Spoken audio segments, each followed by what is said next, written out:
वर्धापन दिनाचा कार्यक्रम आहे. खरं तर धाराशिवमध्ये खासदार ओमराजे निंबाळकर पक्षाच्या संपर्कात नाही आहेत किंवा बैठकाला हजर राहत नाही आहेत. नेहमीप्रमाणे हा वेगळा वर्धापन दिन आहे धाराशिवसाठी, तुमच्यासाठी देखील.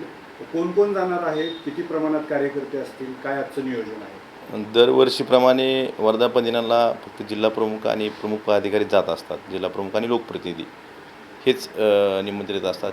त्याप्रमाणे याही वर्षी मी वर्धापन दिनाच्या कार्यक्रमाला संध्याकाळपर्यंत मुंबईत पोचेन आणि जे आमंत्रित पदाधिकारी आहेत, जे जिल्हाप्रमुख असतील किंवा लोकप्रतिनिधी असतील, आमदार असतील, स्वामी सर किंवा हे त्या ठिकाणी उपस्थित राहतील.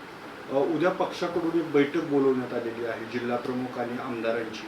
काय बैठकीचा निरोप आहे? काय बैठक बोलवली एवढाच निरोप आहे. त्यात बैठकीत काय चर्चा होणार, काय मार्गदर्शन होणार हे उद्या गेल्यावरच कळेल आणि त्याही बैठकीला मी उपस्थित राहणार आहे. कोण कोण बैठकीला उद्या निमंत्रित आहे धाराशिवमध्ये? धाराशिवमधून माझ्या माहितीप्रमाणे जिल्हाप्रमुख, संपर्क प्रमुख आणि नेते उपनेते एवढे या बैठकीला अपेक्षित आहेत असं मला वाटतं. माझी जी माहिती आहे त्याप्रमाणे या पूर्ण महाराष्ट्रातली बैठक असावी असा माझा समज आहे.